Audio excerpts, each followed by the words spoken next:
ओम शांति।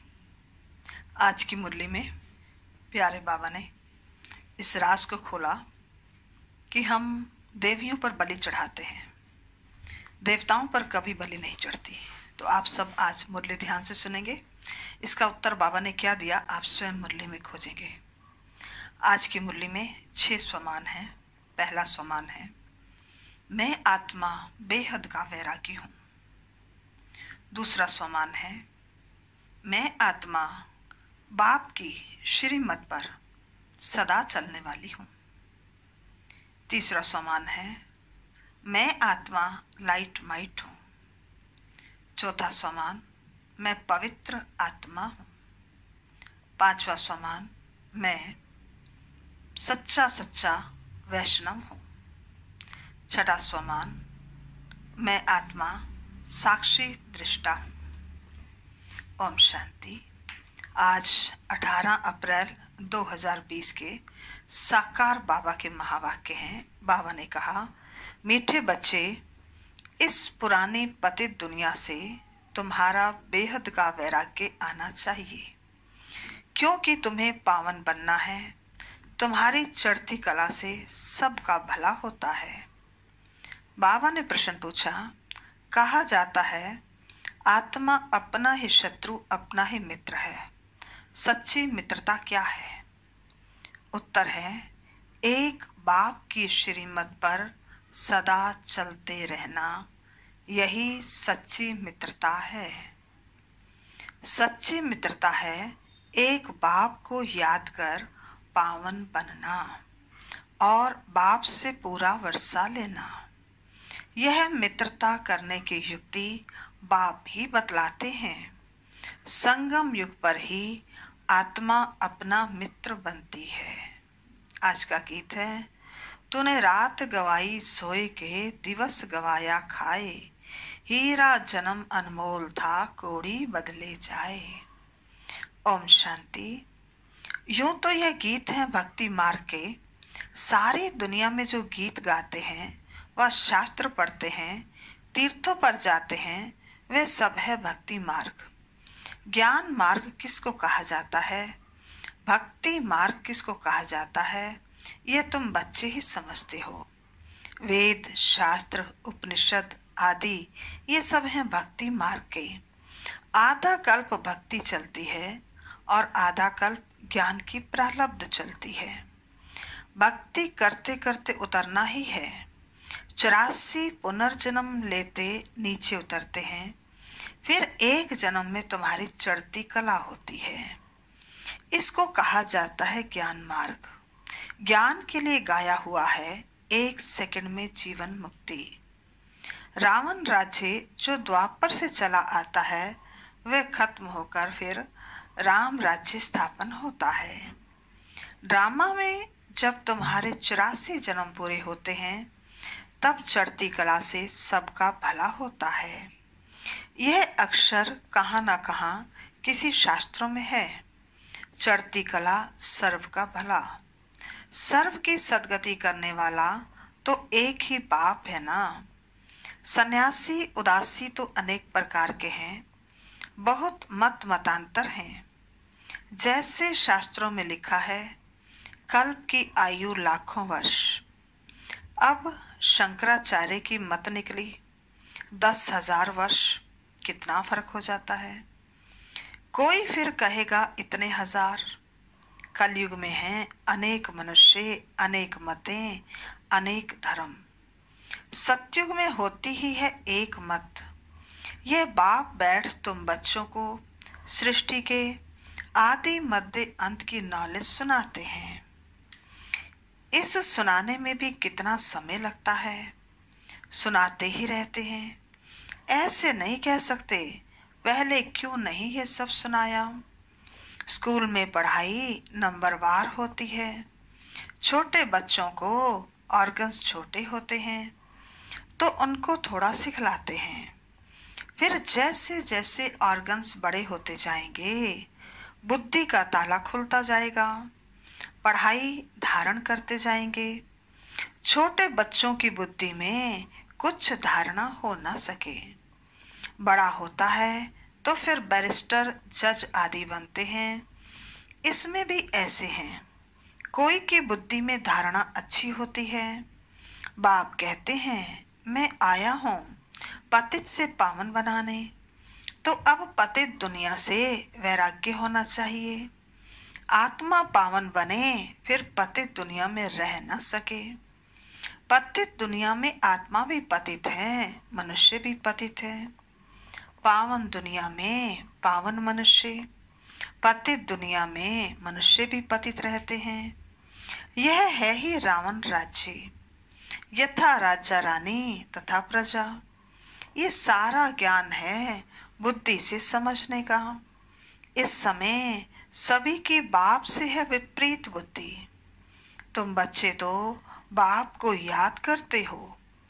अंदर में बाप के लिए प्यार है, आत्मा में बाप के लिए प्यार है, रिगार्ड है, क्योंकि बाप को जानते हैं। यहाँ तुम सम्मुख हो, शिव बाबा से सुन रहे हो। वह मनुष्य सृष्टि का बीज रूप, ज्ञान का सागर, प्रेम का सागर, आनंद का सागर है। गीता ज्ञानदाता परमपिता त्रिमूर्ति शिव भगवानो वाच। त्रिमूर्ति अक्षर जरूर डालना है, क्योंकि त्रिमूर्ति का गायन है ना। ब्रह्मा द्वारा स्थापना, जरूर ब्रह्मा द्वारा ही ज्ञान सुनाएंगे। कृष्ण तो ऐसे नहीं कहेंगे कि शिव भगवानो वाच। प्रेरणा से कुछ होता नहीं, ना उनमें शिव बाबा की प्रविष्टता हो सकती है। शिव बाबा तो पराये देश में आते हैं। सतयुग तो कृष्ण का देश है ना, तो दोनों की महिमा अलग अलग है। मुख्य बात ही यह है। सतयुग में गीता तो कोई पढ़ते नहीं। भक्ति मार्ग में तो जन्म जन्मांतर पढ़ते हैं। ज्ञान मार्ग में तो वह हो न सके। भक्ति मार्ग में ज्ञान की बातें होती नहीं। अभी रचता बाप ही रचना के आदि मध्य अंत का ज्ञान देते हैं। मनुष्य तो रचता हो न सके। मनुष्य कह न सके कि मैं रचता हूँ। बाप खुद कहते हैं मैं मनुष्य सृष्टि का बीज रूप हूँ। मैं ज्ञान का सागर, प्रेम का सागर, सर्व का सद्गति दाता हूँ। कृष्ण की महिमा ही अलग है। तो यह पूरा कंट्रास्ट लिखना चाहिए, जो मनुष्य पढ़ने से झट समझ जाएं कि गीता का ज्ञान दाता कृष्ण नहीं है। इस बात को स्वीकार किया तो यह तुमने जीत पहनी। मनुष्य कृष्ण के पिछाड़ी कितना हैरान होते हैं। जैसे शिव के भक्त शिव पर गला काट देने को तैयार हो जाते हैं। बस हमको शिव के पास जाना है। वैसे वे समझते हैं कि कृष्ण के पास जाना है, परंतु कृष्ण के पास जा न सके। बाबा कहते कृष्ण के पास बलि चढ़ने की बात ही नहीं। देवियों पर बलि चढ़ाते हैं, देवताओं पर कभी बलि नहीं चढ़ेंगे। तुम देवियां हो ना, तुम शिव बाबा के बने हो, तो शिव बाबा भी बलि चढ़ते हैं। शास्त्रों में हिंसक बातें लिख दी हैं। तुम तो शिव बाबा के बच्चे हो, तन मन धन बलि चढ़ाते हो, और कोई बात नहीं, इसलिए शिव और देवियों पर बलि चढ़ाते हैं। अब गवर्नमेंट ने शिव काशी पर बलि चढ़ाना बंद कर दिया है। अभी वे तलवार ही नहीं है। भक्ति मार्ग में जो आप घात करते हैं, यह भी जैसे अपने साथ शत्रुता करने का उपाय है। मित्रता करने का एक ही उपाय है, जो बाप बतलाते हैं। पावन बनकर बाप से पूरा वर्षा लो। एक बाप की श्रीमत पर चलते रहो, यही मित्रता है। भक्ति मार्ग में जीवात्मा अपना ही शत्रु है।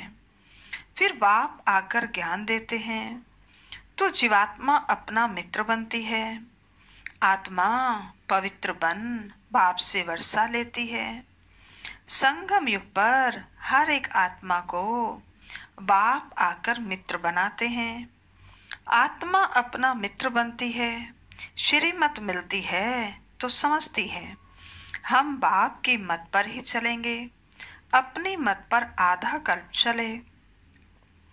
अब श्रीमत पर सदगति को पाना है। इसमें अपनी मत चल न सके। बाप तो सिर्फ मत देते हैं। तुम देवता बनने आए हो ना, या अच्छे कर्म करेंगे तो दूसरे जन्म में भी अच्छा फल मिलेगा अमरलोक में। यह तो है ही मृत्यु लोक। यह राज भी तुम बच्चे ही जानते हो, सो भी नंबरवार। कोई की बुद्धि में अच्छी रीति धारणा होती है, कोई धारणा नहीं कर सकते तो इसमें टीचर क्या कर सकते हैं। टीचर से कृपा व आशीर्वाद मांगेंगे क्या। टीचर तो पढ़ाकर अपने घर चले जाते हैं। स्कूल में पहले पहले खुदा की बंदगी आकर करते हैं। हे खुदा, हमको पास कराना तो हम फिर भोग लगाएंगे। टीचर को कभी नहीं कहेंगे कि आशीर्वाद करो। इस समय परमात्मा हमारा बाप भी है तो टीचर भी है। बाप की आशीर्वाद तो अंडरस्टूड है ही। बाप बच्चे को चाहते हैं, बच्चा आए तो उसको धन दो, तो ये आशीर्वाद हुई ना। यह एक कायदा है। बच्चे को बाप से वर्षा मिलता है। अब तो तमो प्रधान ही होते जाते हैं। जैसा बाप वैसे बच्चे। दिन प्रतिदिन हर चीज तमो प्रधान होती जाती है। तत्व भी तमो प्रधान ही होते जाते हैं। ये है ही दुख धाम। 40,000 वर्ष अभी और आयु हो तो क्या हाल हो जाएगा। मनुष्यों की बुद्धि बिल्कुल ही तमो प्रधान हो गई है। अभी तुम बच्चों की बुद्धि में बाप के साथ योग रखने से रोशनी आ गई है। बाप कहते हैं जितना याद में रहेंगे उतना लाइट बढ़ती जाएगी। याद से आत्मा पवित्र बनती है, लाइट बढ़ती जाती है। याद ही नहीं करेंगे तो लाइट मिलेगी नहीं। याद से लाइट वृद्धि को पाएगी। याद नहीं किया और कोई भी कर्म कर लिया तो लाइट कम हो जाएगी। तुम पुरुषार्थ करते हो सतो प्रधान बनने का। ये बड़ी समझने की बातें हैं। याद से ही तुम्हारी आत्मा पवित्र होती जाएगी। तुम लिख भी सकते हो। ये रचयिता और रचना का ज्ञान श्री कृष्ण दे नहीं सकते। वह तो है प्रारब्ध। यह भी लिख देना चाहिए कि 84 में अंतिम जन्म में कृष्ण की आत्मा फिर से ज्ञान ले रही है। फिर फर्स्ट नंबर में जाते हैं। बाप ने यह भी समझाया है सतयुग में 9 लाख ही होंगे। फिर उनसे वृद्धि भी होगी ना। दास दासियां भी बहुत ही होंगे जो पूरे 84 जन्म लेते हैं। 84 जन्म ही गिने जाते हैं। जो अच्छी रीति इम्तिहान पास करेंगे वह पहले पहले आएंगे। जितना देरी से जाएंगे तो मकान पुराना तो कहेंगे ना। नया मकान बनता है, फिर दिन प्रतिदिन आयु कम होती जाएगी। वहां तो सोने के महल बनते हैं, वह तो पुराने हो न सके। सोना तो सदैव चमकता ही होगा, फिर भी साफ जरूर करना पड़े। जेवर भी भल पक्के सोने के बनाओ तो भी आखरीन चमक तो कम होती ही है। फिर उनको पालिश चाहिए। तुम बच्चों को सदैव यह खुशी रहनी चाहिए कि हम नई दुनिया में जाते हैं। इस नर्क में ये अंतिम जन्म है। इन आँखों से जो देखते हैं जानते हैं ये पुरानी दुनिया पुराना शरीर है। अभी हमको सतयुग नई दुनिया में नया शरीर लेना है। 5 तत्व भी नए होते हैं। ऐसे विचार सागर मंथन चलना चाहिए। ये पढ़ाई है ना, अंत तक तुम्हारी ये पढ़ाई चलेगी। पढ़ाई बंद हुई तो विनाश हो जाएगा। तो अपने को स्टूडेंट समझ इस खुशी में रहना चाहिए ना। भगवान हमको पढ़ाते हैं, ये खुशी कोई कम थोड़ा ही है। परंतु साथ साथ माया उल्टा काम भी करा देती है। 5-6 वर्ष पवित्र रहते, फिर माया गिरा देती। एक बार गिरे तो फिर वह अवस्था हो न सके। हम गिरे हैं तो यह घृणा आती है। अभी तुम बच्चों को सारी स्मृति रखनी है। इस जन्म में जो पाप किए हैं, हर एक आत्मा को अपने जीवन का तो पता है ना।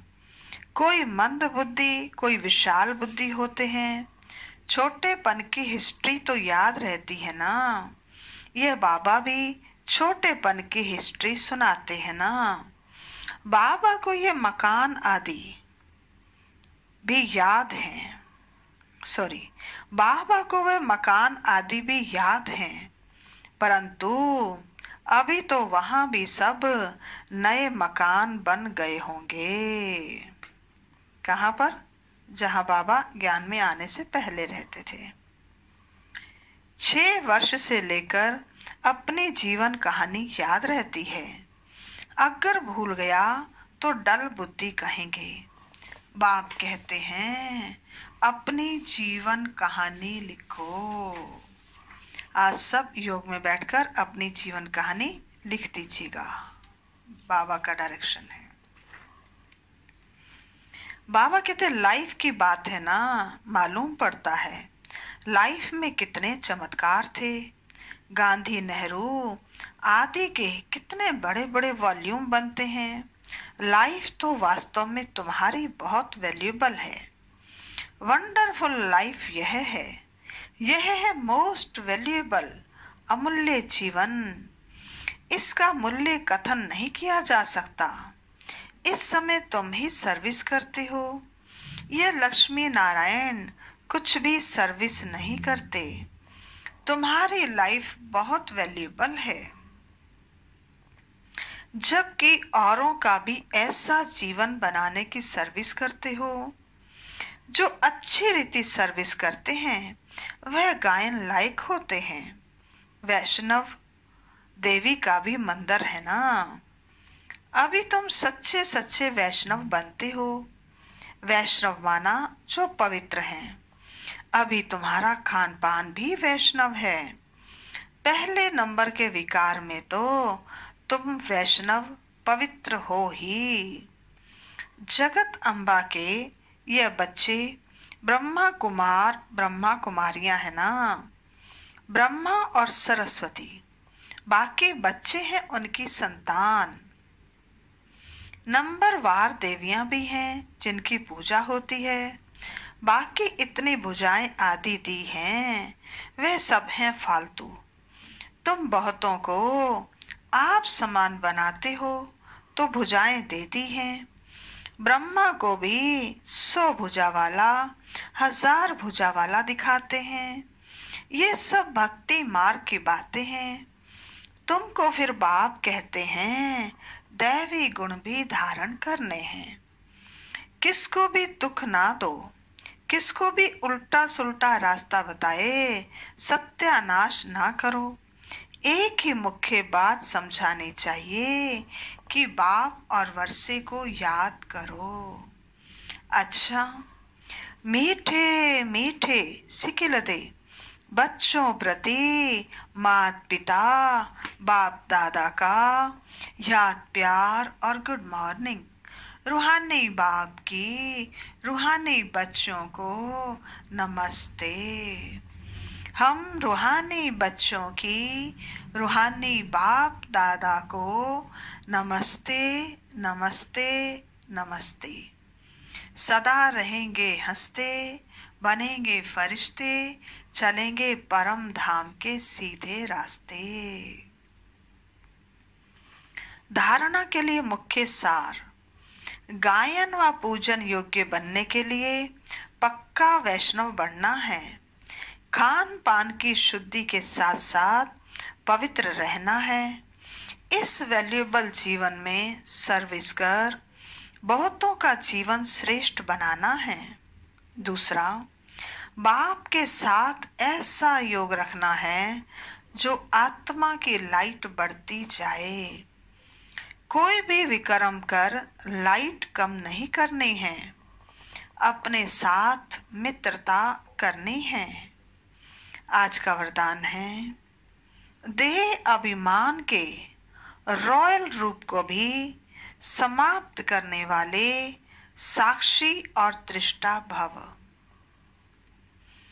देह अभिमान के रॉयल रूप को भी समाप्त करने वाले साक्षी और दृष्टा भव। दूसरों की बातों को रिगार्ड ना देना, कट कर देना, यह भी देह अभिमान का रॉयल रूप है जो अपना व दूसरों का अपमान कराता है। क्योंकि जो कट करता है उसे अभिमान आता है और जिसकी बात को कट करता उसे अपमान लगता है। इसलिए साक्षी दृष्टा के वरदान को स्मृति में रख ड्रामा की ढाल व ड्रामा के पट्टे पर हर कर्म और संकल्प करते हुए मैंपन के इस रॉयल रूप को भी समाप्त कर हर एक की बात को सम्मान दो, स्नेह दो, तो वह सदा के लिए सहयोगी हो जाएगा। आज का स्लोगन है, परमात्म श्रीमत रूपी जल के आधार से कर्म रूपी बीज को शक्तिशाली बनाओ। परमात्म श्रीमत रूपी जल के आधार से कर्म रूपी बीज को शक्तिशाली बनाओ। अच्छा, ओम शांति।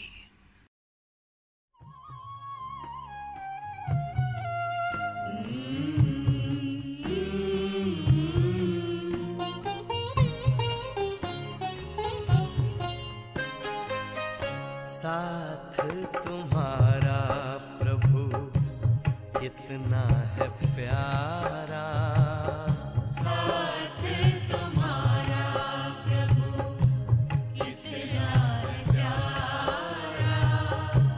मिल गई मंजिल, मिल गया किनारा, मिल गया किनारा। साथ तुम्हारा प्रभु कितना है प्यारा, साथ तुम्हारा प्रभु।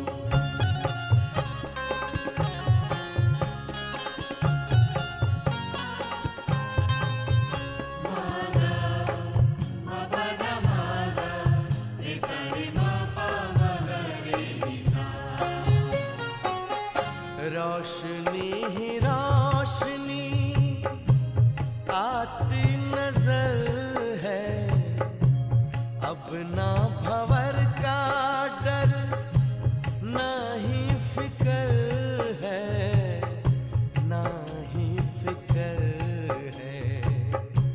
हाथ में तेरे जब हाथ है हमारा, साथ तुम्हारा प्रभु कितना है प्यारा, साथ तुम्हारा प्रभु।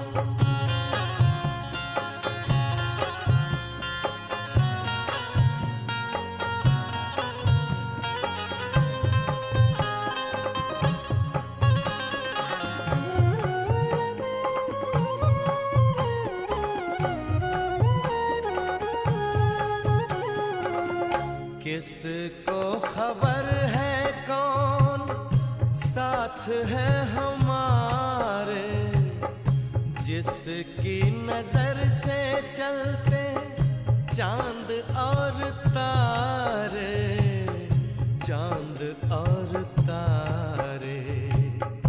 कितनी ही बार तुम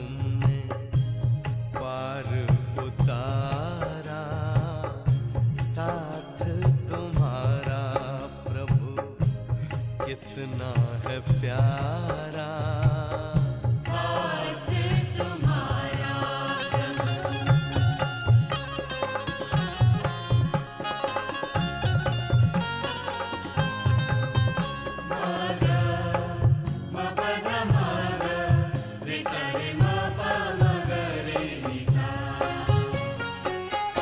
अपना गगन अब तो अपनी ज़मीं है, तू मिल गया तो फिर हमें क्या कमी है, हमें क्या कमी है। कितना हसीन लगता हर एक नजारा। साथ तुम्हारा प्रभु कितना है प्यारा। साथ